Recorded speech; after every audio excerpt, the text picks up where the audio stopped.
Awesome. Welcome, everyone. Good evening. Happy Red and White Week. And also for all those that are veterans, happy Veterans Day today. Thank you so much for taking the time to join us, be with us this evening. As we dive into our second event for Red and White Week on behalf of Latinx Alumni Network, we're super excited to present this special evening with Melissa Henao Robledo, who is a graduate of the College of Design, class of 2006.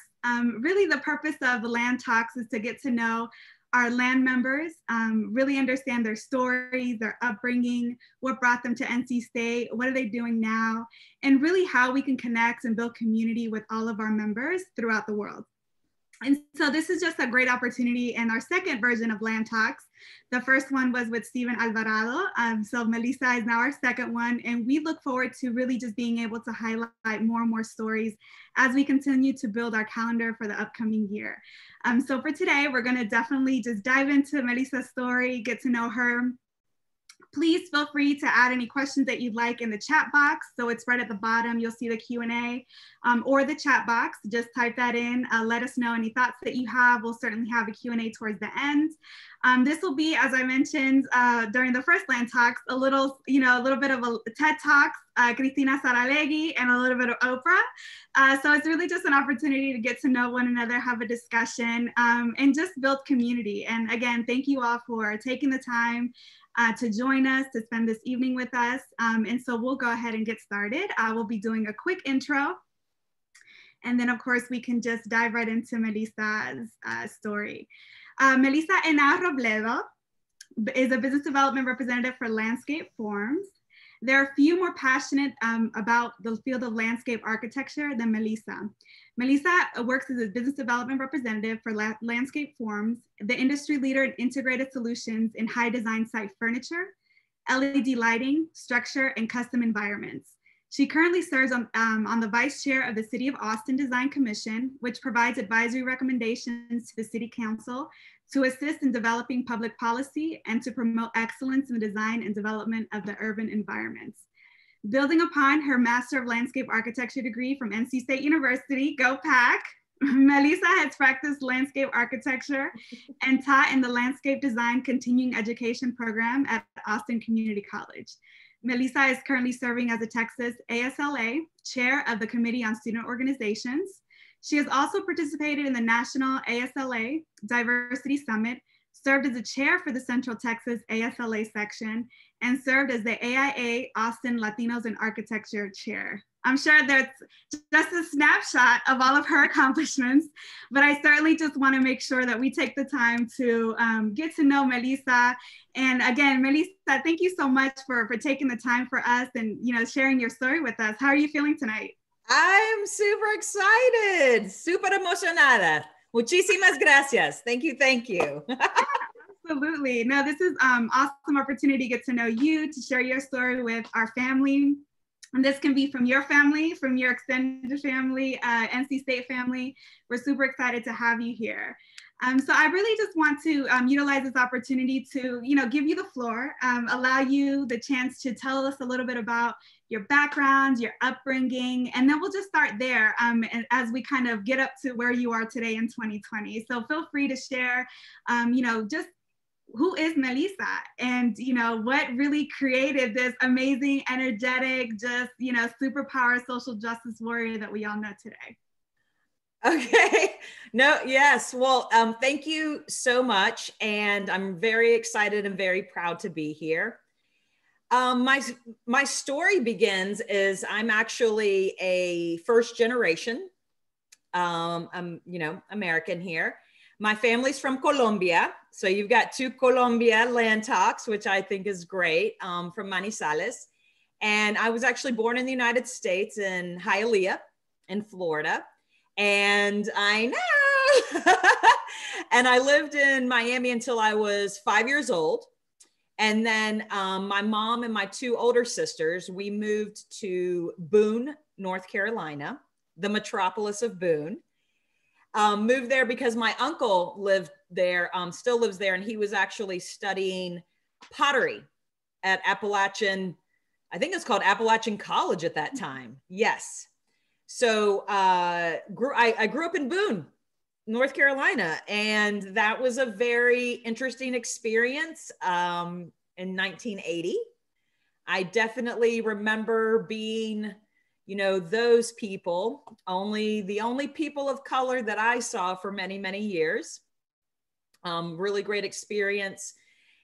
Made some incredible friends. And that's what was that small town at the time. Friends that I still have to this day, which feels really phenomenal.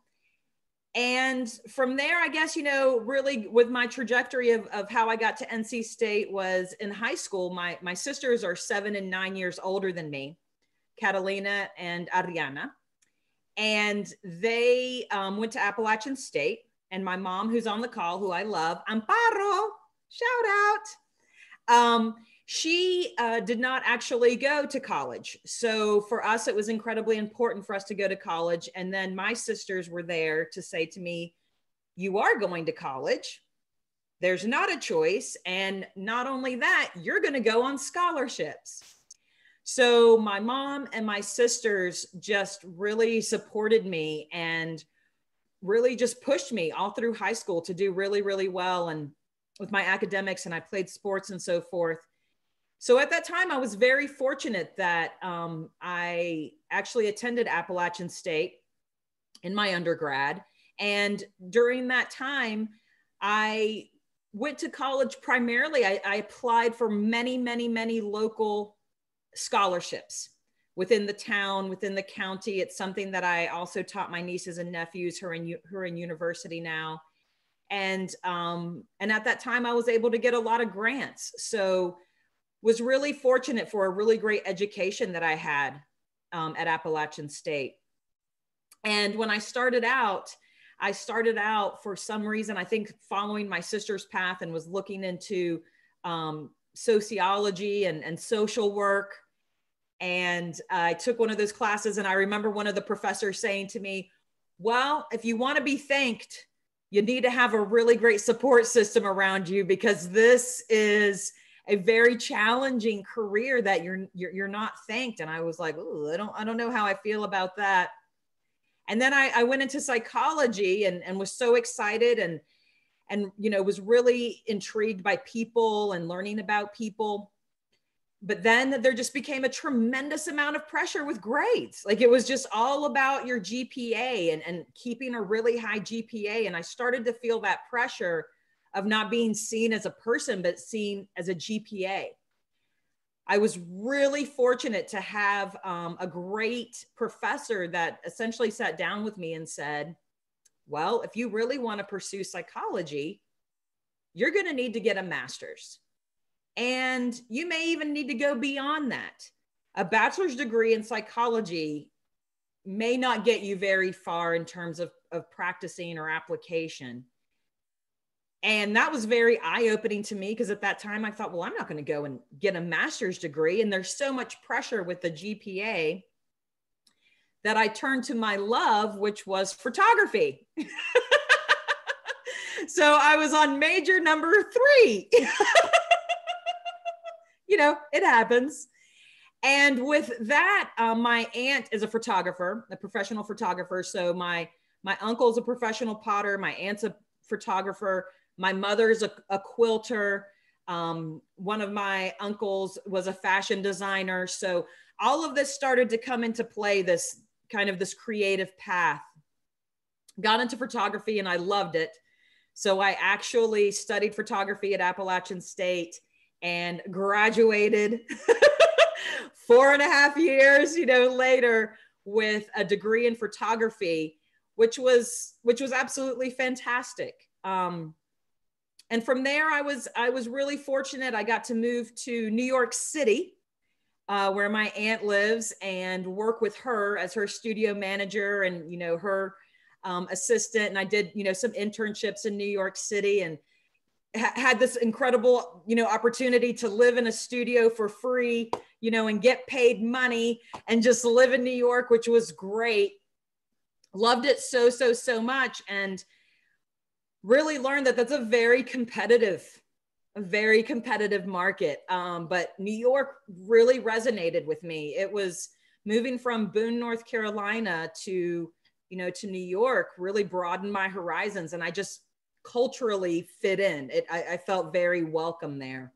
Sometimes I think if I would have, grown up in Miami, Dios mío, quién sabes, Andrea was raised in Miami, so and she lived in New York. Okay, so yeah. So don't know how that would have gone, but a little spicier. So moved to New York and lived there for 6 months, and then I fell in love. This all has purpose. Fell in love with a gentleman that I knew in high school. And at that time, he was at NC State. And he was in graduate school. And he was going to go on to get his PhD. And he wasn't going anywhere. So I moved to Raleigh. And then that was my first exposure to NC State. Of course, he's an engineer and, very different, a scientist.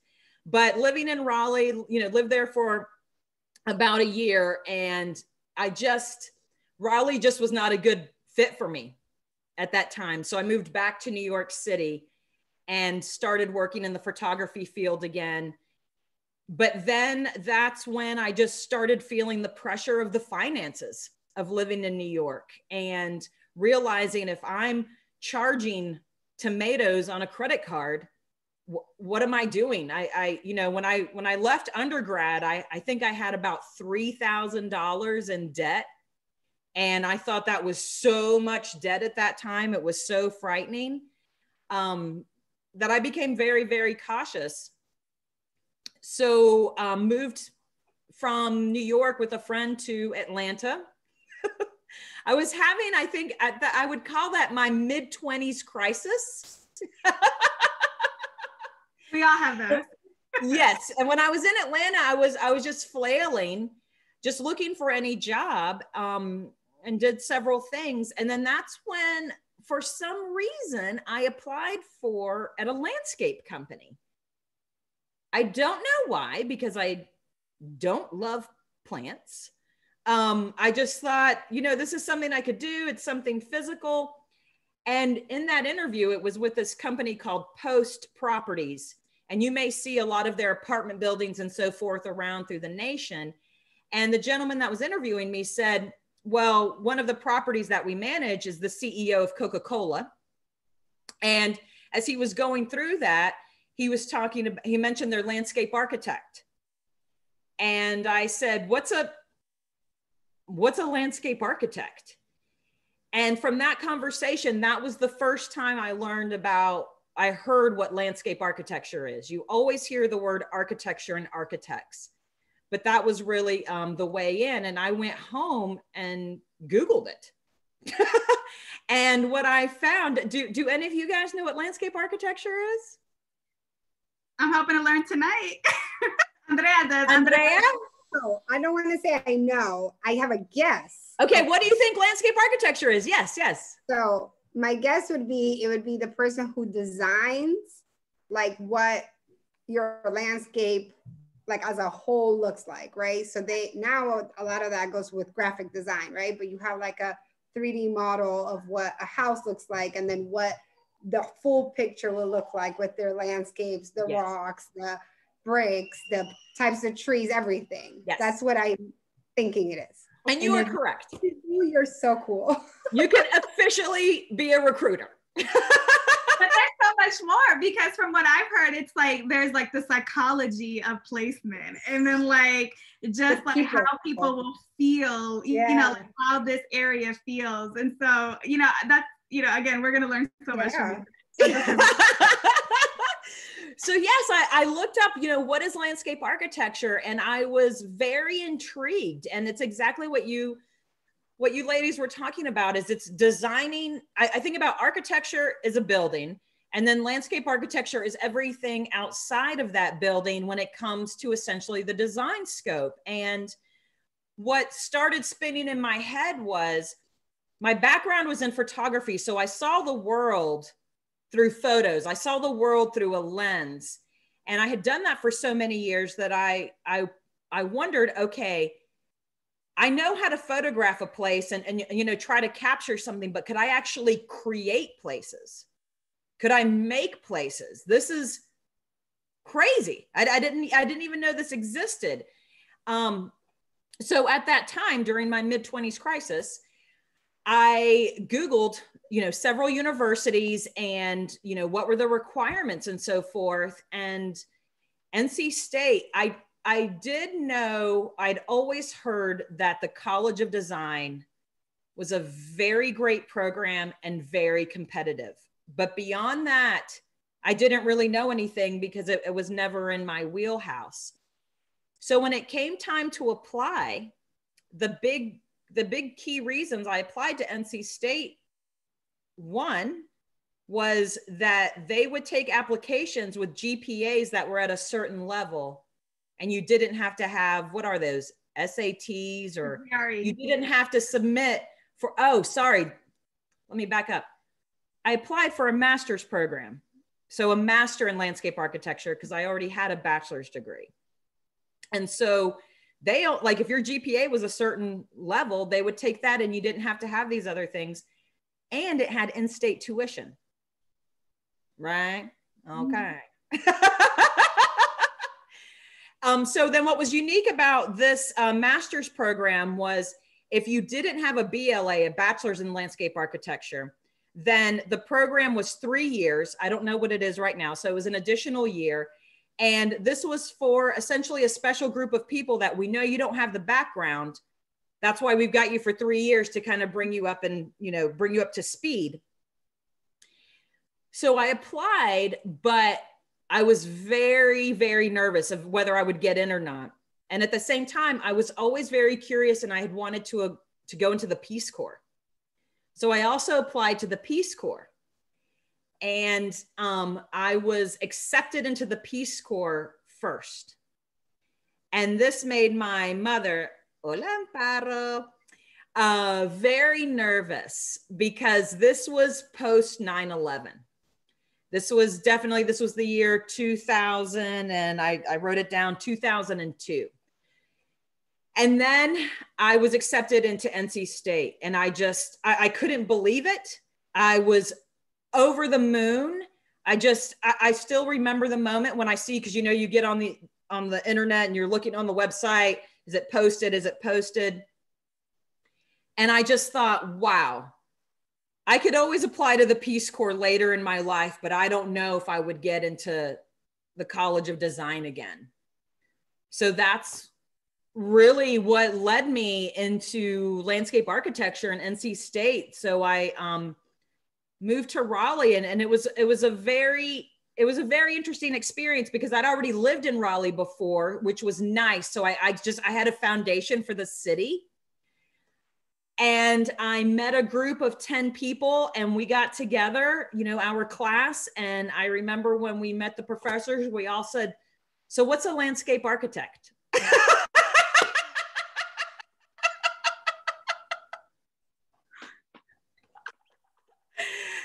And it was a very authentic moment because we all had different backgrounds. Some people came from horticulture and they knew. Some people came from architecture and they knew. Psychology, you know, veterinarians, just this diverse background. And it was an incredible program because I was blown away. I had never drawn anything before, right? Like you learn the fundamentals of design, you learn of design principles and so forth. And really learning what landscape architecture is. I've got my shout out, my NC State pins here. Woo! And it was absolutely lovely. What was really unique about the College of Design as well is that you have architecture, you have graphic design, and there's two other disciplines. I don't remember, but we were all on this same campus. And it was really unique because we were on the edge of campus. Brooks Hall was like on the edge. And so since we were in a master's program, we never really had to go into the campus. We never had to go to the big libraries or really like go anywhere beyond our small space. Yes, I feel like you should ask me a question or something. I've been talking a lot. No, this is fantastic. I mean, I do really want to know what happened to the boyfriend. I think that's for the purpose of this conversation. You can't just So that was really a situation of life going in different ways. And he went on to get his PhD from NC State. Yes. Yes. Well, he's from the Wolfpack family, so kudos to him, and kudos to him for introducing you to NC State. You see how everything in life just really, you know, bridges. Yeah, so I have a couple of questions if you don't mind. I'm just enjoying listening to you talk. I think. Well, I didn't know. It's yes, please. Yeah, absolutely. So as you're talking about all these amazing experiences, and you know the fact that you had such a wonderful family foundation that they really like pushed you and really helped you just to see, you know, what that opportunity would be like to go to college. And App State, of course, is one of our sister schools. So, you know, it's a fantastic institution. Boone is beautiful, certainly has grown throughout the years. And so as you were navigating, you know, kind of that transition, you know, either at App State or even, you know, of course, at NC State, were there any times where, you know, you were either found or were looking for a community, you know, within like the, you know, those that identify as Latino, Latina, Latinx? You know, was there anything that you did have support, or was there something more that you were like, you know what, I just couldn't find that support, so I created my own community, like you were mentioning with your 10 peers in the MLA program? We'd just love to hear kind of, you know, that support system if you were able to find it on campus at either institution. No. So I think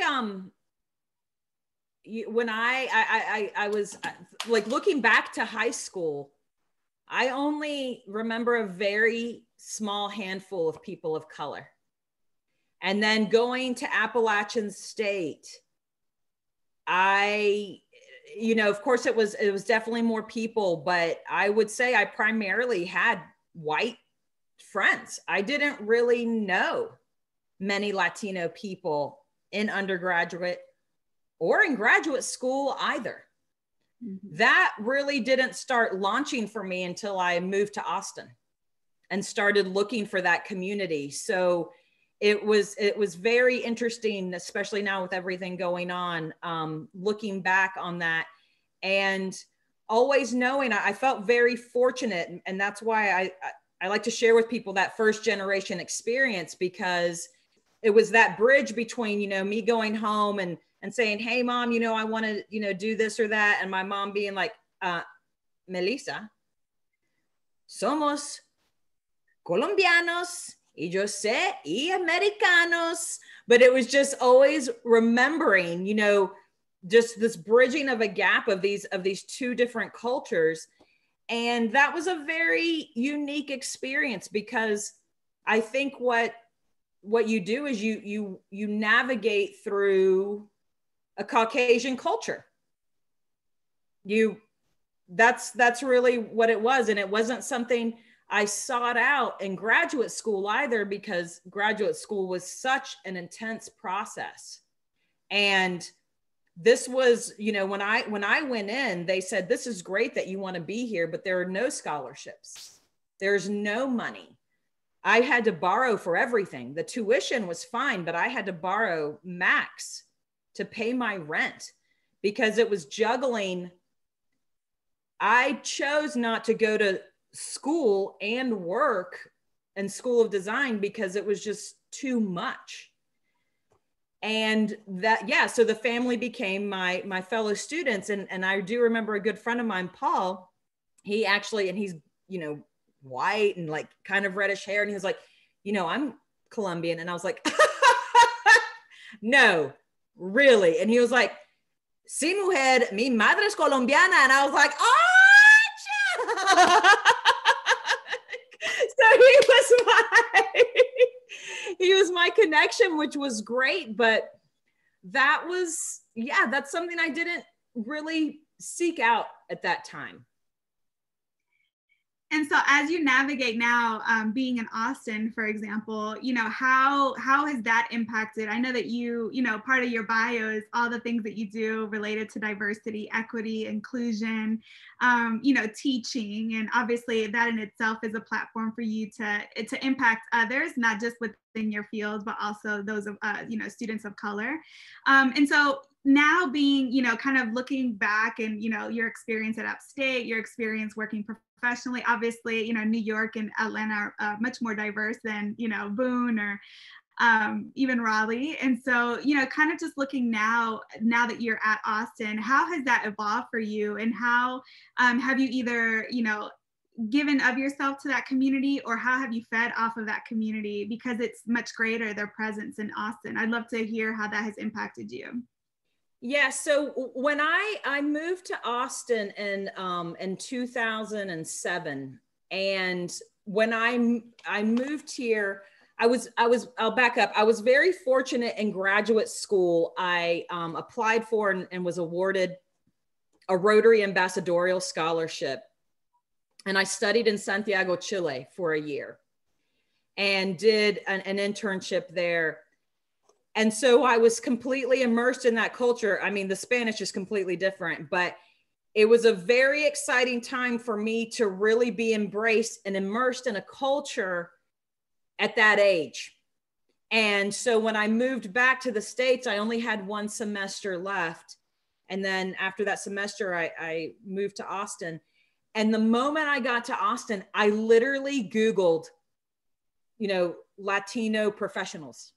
I didn't know, because I didn't know anyone here. And I found a group called YAPA, which is the Young Hispanic Professional Austin Association, and started meeting with that group.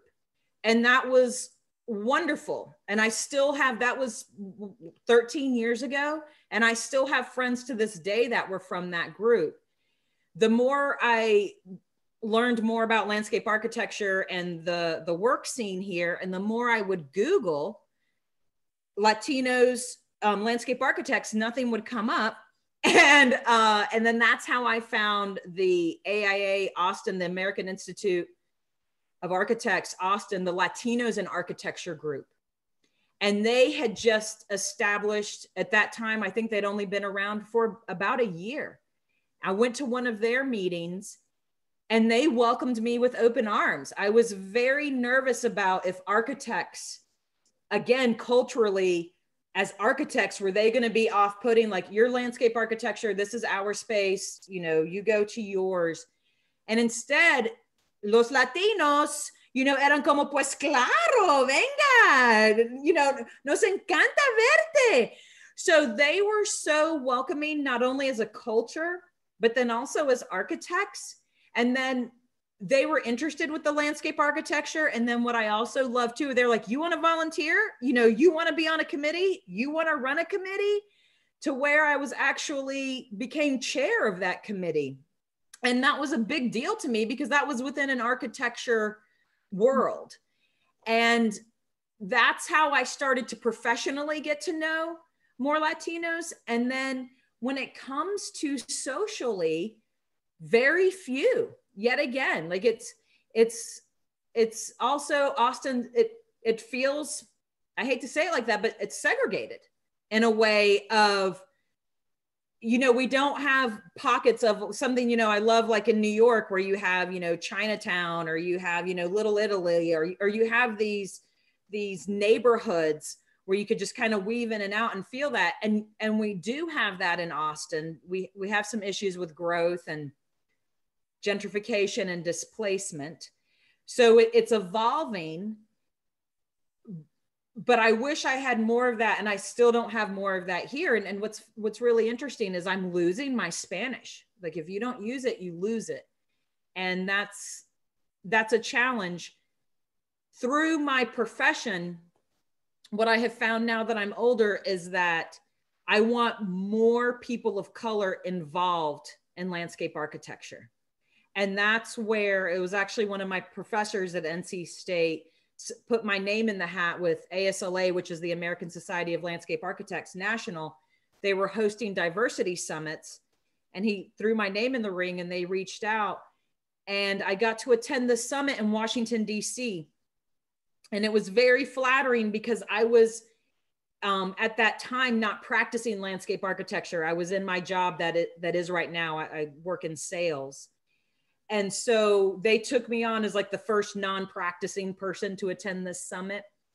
But through there, I've gotten to know more professionals, and my passion has grown to where I want more Latinos and more professionals of color going into landscape architecture, going into these design fields, because these are the voices that need to, as Andrea was saying, the voices and the experiences that should be designing these places that are much more diverse than the people who are currently designing them. Does that make sense? So through my Latinos in architecture, I started to build a network there. Through ASLA National, I started to build a network there. I'm starting to build a network, with more like youth organizations here. So that's kind of branching me out again into, the Latino community. Absolutely. And it's really just interesting to see, we all have kind of our own journeys within identity, right? If we're first generation, if we're, if our parents are immigrants, if we moved here, we have such a mix within our group, which is always interesting to hear about, how did your upbringing impact that? Or, what was your support system? And it's certainly across the board, family is always kind of that foundation, especially for our community. And of course, when we say our community, we understand there's many communities within the Latinx, community as a whole. But I think we also are able to kind of pull together because of those similarities, right? Yes. And even as you were mentioning kind of with your Spanish, you have some, we have all these different dialects. So it's like you go in with the Colombian dialect and then you go to Chile, or, then you meet someone from the Caribbean and, our Spanish is very different. So, yes. Just a really interesting, just way to create your own community. And so I'm really curious, and I'm sure that, I know Andrea is, because her and I, we've been friends for a very long time, and our minds work alike when it comes to like our questions and, what we want to know about people. And I'd love to hear about some of the projects that you've worked with, either through the ASLA or AIA Austin, or even through, your current company. Like, what are some of the projects that kind of give life to, kind of the A through Z of being a landscape architecture, is something that maybe you either in Austin or another community, and what that looks like, especially since I know that your focus is, really understanding and bringing more people of color to the industry. And I know more and more people will be watching this, and also prospective students. And so I'd love to just hear about, tell us about maybe your favorite project that you've worked on. Well, I'll tell you about my work experience, because then from here, this is where you're really going to get a broader understanding of what landscape architecture is. So when I moved here, I worked for a firm called TBG Partners, and they worked on all different types of projects. So I worked on projects that were everything from shopping centers, outdoor shopping centers, to master planned communities, to hotel and resorts. So it was a variety of projects that happened. But then the crash of 2008 occurred. So after a year and a half, I was laid off, and I was very lucky to be laid off early. And from there, I actually, for 3.5 years, I had 4 jobs. And I had 2 as a designer for 2 residential firms. So that was residential design of people's homes. One firm was very modern and, very clean and crisp. And then one of the other firms was very traditional, very hill country. So it was 2 different types of homes. It was 2 different types of design. And those were design build firms. So you did everything from doing the actual to the design to working on details. And then you could actually see, pretty quickly those projects being built. But during that time, I saw an opening at Austin Community College that they needed a teacher there in their horticulture department. And then that's when I started teaching. And so what I did was I taught landscape design. I taught history of landscape architecture. I taught drawing, like old school by hand. And that was wonderful because that was in a continuing education program. So those were people that were working during the day and then one night a week would come out from 6 to 10 p.m. and take this class before a personal interest, or that they were going to go on and they had their own landscaping companies. And actually 2 of my students went on and got their Masters of Landscape Architecture at UT Austin. So they used that as a springboard there. And that was also a time that I worked at Lowe's Hardware in the garden department so I could get benefits. So I worked there 10 hours a week. And then that's when I really started to work with plants and so forth, because when I went into landscape architecture, I was interested in people and how do people interact. And my dream job, which I didn't do, was to say, I want to be like this cultural anthropologist, that I am an expert of different cultures throughout the world. So if you're going to go and, if you're going to design in Chile, or if you're going to design in Beijing, or if you're going to design in, in Tokyo, how do these different cultures and these people interact in these environments? So what I found during that time was I started multitasking, and through the teaching, I enjoyed that so much. And then I was able to get a full-time job, and I worked for a company called Pi Architects. And Pi Architects specialized in senior living. And so they were an architecture, landscape architecture, and interior design firm. And so what they did was, that was a time when I worked on senior living facilities, on memory care, on independent living. So now I'm thinking of life through the lens of way down the road, if I'm very lucky. When you're working on a design plan and memory care, people with Alzheimer's or people that have dementia, we would design in figure eights so that people wouldn't get lost. For 3.5 years, I didn't design one sharp corner. It was a very interesting way to see the world.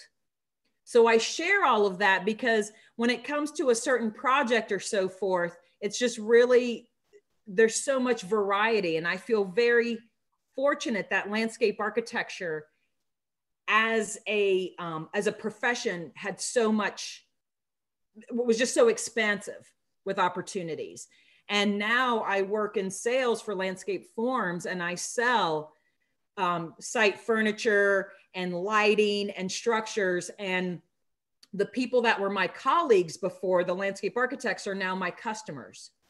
So now I feel that the contribution is when I see people sitting in our furniture or using our lighting or whatnot, I'm still a part of that built environment, which is really key. And then something that I'm really proud of, when I was in university with NC State, I remember my professor who also recommended me to the Diversity Summit said, landscape architects should be involved in politics. They should be politicians. And I never understood that at that time. I remember hearing it and it just flew right over my head. And now I understand that it's in policy where you can make decisions. It's where you can be an activist and so forth. So through that activism, now I sit on the City of Austin Design Commission. And so then this is a design commission. This is a group of 10 people that reviews projects. We're a civilian group. It's a way to be, in touch with your community. But I enjoy that you can be involved with, my passion is to get more young people involved in the profession, but also trying to be a voice at the table when it comes to influence in a city and to your built environment. So if that makes sense. No, this is perfect. This is amazing. Your original dream of like traveling and all that, it's never too late. I have to put in this plug, and I'm super inspired, but it's never too late. Kamala Harris, our vice president-elect, she's 56 and living her best life. Yes. And, our president-elect, Joe Biden, is 77, will take office at the age of 78. And he's at the peak of his career. And he started his road to become president at the age of 45. Oh, And wow. so, I didn't realize that. and so if anyone ever says it's too late, I just want to remind anyone, not just you, but anyone on the call, that it's not too late. And so I just think that all the contributions that you're doing, you know, certainly are impacting so many people. And one of the questions that Andrea had is, you know, what is the most important factor in creating the perfect design? I really think it is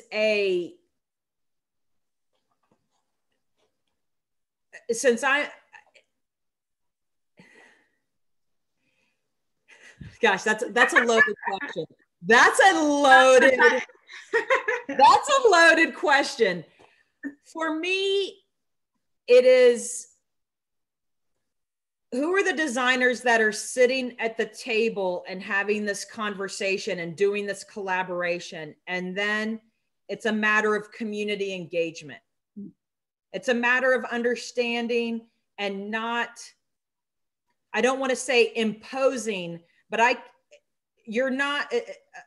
a place will be more successful if you have a more diverse group of people that have input and knowledge and education on how that place you design will respond to a broad group of people. Is that, oh, that's tough. Like, I'm not going to talk about residential design, but more like in the public realm. It's a big shift that's happening right now in landscape architecture. There's a lot of questioning about what's actually taught in landscape architecture. That is it, you know, that it's only focused on European history.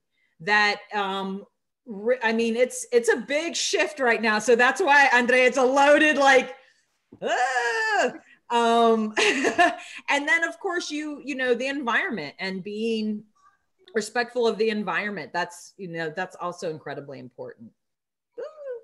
No, this is great. I love your energy, by the way. You're everything. And so why do you feel, you know, and we've touched on this, you know, throughout your talk, and you touched on it, not just, you know, being a student at NC State, but also within your field. But why do you feel that the numbers are so disproportionate in the field when it comes to people of color, both as a student and as a professional? I think first and foremost, people don't know what landscape architecture is. That's a very tricky question to navigate. Two, when I told people I was studying landscape architecture, they thought it was about me mowing your yard. And there is dignity in mowing yards, but that's not what landscape architecture is. So I think it's a lack of knowing what the actual profession is. And that's why there's a really big push now to get it into, I mean, middle schools, you know, middle school, even before high school. And then the next thing is educating students and parents about financially how it is a really strong path, that it's a very, that financially you can not only do well, but when I mentioned all of the opportunities that you can have within landscape architecture, that's also incredibly important. And then, excuse me. Take your time. With the financial component is building up scholarships, building up endowments. As I mentioned earlier, when I went into school, you know, the College of Design was like, you know, see you for money.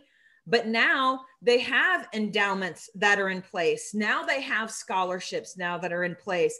I am a person that gives every year to that, because what it is that, you know, that money is going towards building that broader base of the diversity. So it is education, you know, and I want to see landscape architects in cartoons, right? I want to see the Dora the Explorer. I want to see it in toys. I want that to be a part of the world knowing who we are and the potential.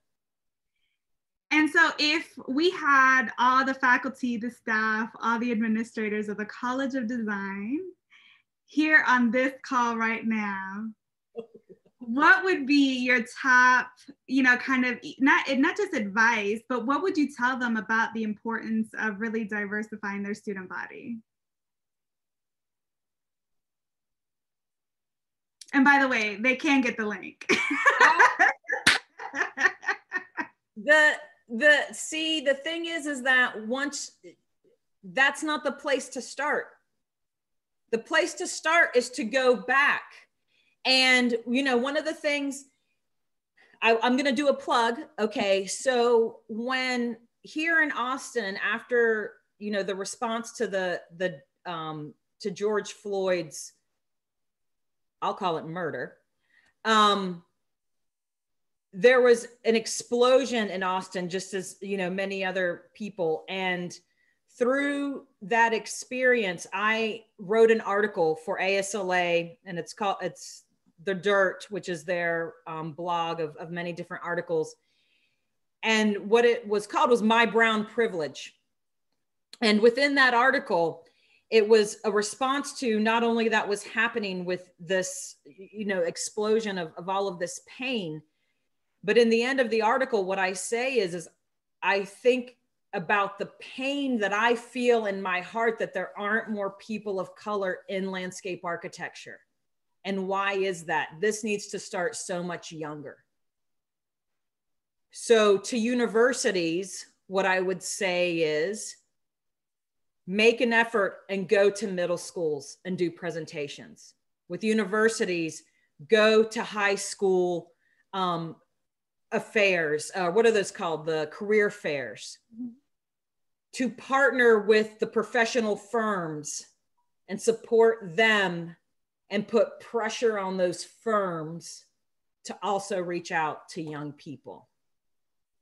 Absolutely. So I guess that is something you could do. Yes. Yeah, no. And I think that I agree with you wholeheartedly, you know, from the university perspective, and I've been in higher ed for many years, like the younger you can get in front of people and like let them know what these different jobs are. You know, many times you go to a high school and students only think that engineering or pre-law or pre-med or, you know, all great programs, right? But if we look at, you know, how many people go into engineering or engineering undecided and end up not graduating in engineering, right?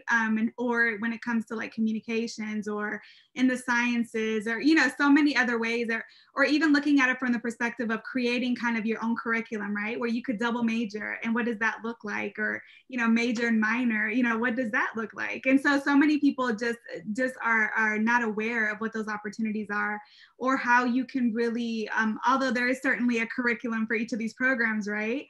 There's also opportunity for you to make it your own, right? Through, like you mentioned, like partnerships, through the networking that you do, not just with your peers, but also throughout campus, right? And so I think it's really important to really just look at, you know, how can we as an institution, how can we as alumni of NC State support that? And I think that, you know, looking at it from an alumni perspective, like I agree with you wholeheartedly, we have to, you know, not just for undergrad, but of course for grad programs, get in front of the student earlier than ever. And so it goes back to— I also want to say there's also a see it, be it. Mm-hmm. So what is the diversity of the actual professors? What are the differences? But then also, you know, there's so few people going, you know, to that place. So those are also conversations that are, I've had these conversations with people at ASLA, at National, to say, I was really interested in becoming a professor. But for me to become a professor, I had to get a PhD. And then I had to do this and I had to do that. And then what I was essentially, so maybe taking into consideration some of those barriers, or I don't know. So yeah, absolutely. And so what, and I know we have about 10 minutes left, and I certainly want to get some more questions. I know a lot of people have questions. I know I have plenty of questions as well.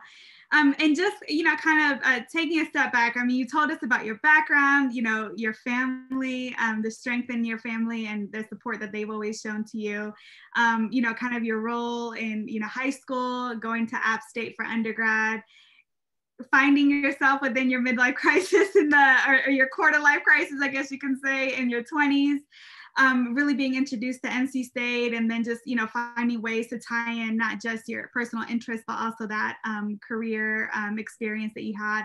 Ended up at NC State, and then of course now at Austin, and really just making an impact and getting more involved in social justice when it comes not just to the Latino community, but to the general community, diverse community, people of color in Austin.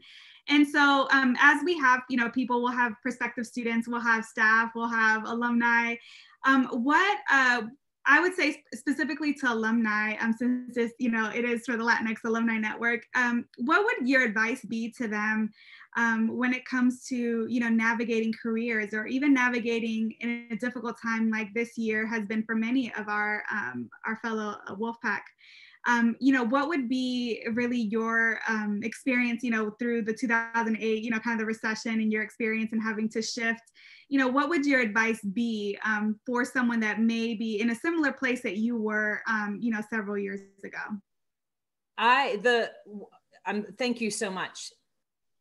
Network.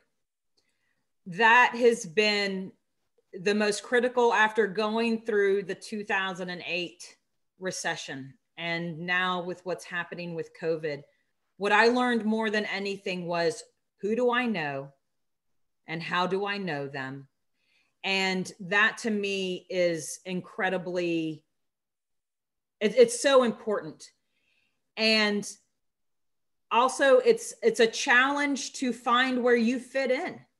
And that takes time. I gave a presentation at UT Austin to their design students about my work and, showing them, what we do. And afterwards, a young lady came up to me and she said, and she was like, I have a question for you. And I got all like, oh, this is so exciting. I'm so cocky. What was she so interested in what I had to say?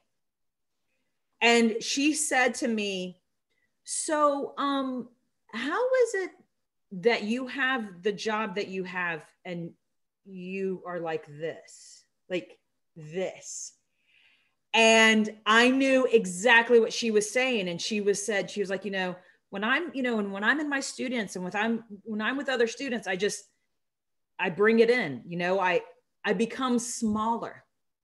And what I shared with this young woman was culturally, any cultural fit. So it will take, you'll go into certain offices and you'll fit in, or maybe you won't, and that will take time. But when you do find a place where you really fit in, that's the best feeling ever. So really with alumni and is just the networking component. Who do you know? And if you're shy, move past it, because that's so incredibly important. And I really feel for people of really, wanting to fit in. And what I feel so grateful for, I think in my story is I have just followed, the path is making sense. Trust yourself and go really where your heart is. And it will reveal itself. I would have never guessed at the very beginning, I would have never gone to graduate school. But now from going to graduate school, I had a chance to teach. But I got to teach at a community college where I didn't have to have a PhD, but I really enjoyed that experience. Now I'm involved with boards and commissions here. Like, look in your cities and your boards and commissions. Get involved with your council members. Broaden your way into the community that way as well. And those little building blocks all of a sudden just really lay your path for you. Does that make sense? Absolutely. It makes total sense. I'm with you the whole way. And, as we're looking ahead to, the growth of our network, the Latinx Alumni Network, and our impact on campus, we had a shout out from Counselor Woodson earlier this week about our scholarship. And honestly, it literally was just, Latinx Alumni Network scholarship, but it was such, a meaningful thing. Like, I know Andrea and I and everyone at the Alumni Association were just so excited because, to be honest, like that's a huge deal, right? Other people may not necessarily see it, but it's a huge deal for us because for so long, our names weren't necessarily spoken in spaces, in leadership spaces or in administration spaces. And for us to have it recognized that so many people will have access to that message. And of course, the Chancellor Woodson actually, really being involved in like wanting to support us. And so why do you think that the Latinx Alumni Network group is important? And what do you see for this group as you continue to get engaged with us? It's incredibly important and exciting because, as I mentioned in my undergraduate and graduate life, I didn't seek it. I didn't know. And here with this outreach, but now with this era of social media, it's a place where people can go and feel like they belong, and where you bring in, I think the thing that I love so much about the Latinx community is we're so embracing of everyone. It's a very loving, culture, and a very supportive culture. And, moving forward, it's exciting for that to really take off. I also think it's incredibly important when it comes to potentially recruiting students to go to Raleigh. If you don't really know a place, then that way when you're in university, you can say, okay, I can start with this group. It's the same as when I landed in Austin and when I found the Yapa group. It was a sigh of relief. It just felt really, really great and really important. And finally, before we open up, I think we'll have time for maybe a couple of questions, but what's next for Melissa? What's next for you in your journey? What can we expect from you? More writing, more teaching, more public speaking? Tell us, what is next for Melissa? What do you envision yourself? What's next for you? I really, what's next for me is now I'm really living in the now. After, this year with COVID-19, I was very much always thinking very far ahead. And right now, I am in a place of when I say yes to something, it's really important. I used to say yes a lot to everything. And now it's really just dialing in on those things that are really important to me. And I really want to contribute to seeing more diverse voices, faces, practicing landscape architecture and designing our communities and building communities and just making places that feel welcome to the greater public that have absolutely no idea that that's going on behind the scenes. So I'm here for the youth. I just love you. You are the best. So I'll just open it up if there are any questions. In the meanwhile, I know we only have a couple of minutes, but Melissa, thank you so much. This has been so much fun. Your energy, your heart, your passion just exudes from you. And I knew that this was going to be such an impactful message, not just for those that are live with us tonight.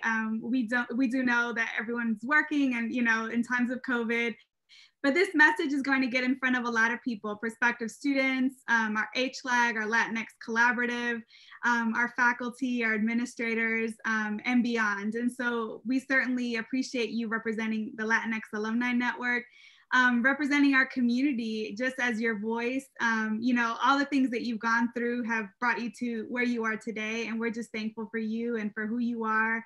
And the fact that you never gave up, right? And I think that I'm sure that everyone here can second that. It's really just a beautiful thing to see someone that has gone through so much, but has never let that down. And that although you didn't necessarily have a community or representation at NC State, you're still dedicated to wanting to build that for others. And so I certainly applaud you and thank you for really stepping up and just shining.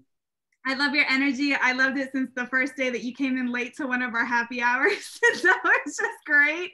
Absolutely love it. So I just want, everyone to join me in a huge thank you and applause. And thank you to your family that's here visiting us, alumni engagement, everyone that will be able to see it. And, we're just excited to see what comes next for you. And of course, to continue engaging this. So thank you for being part of our LANtalks.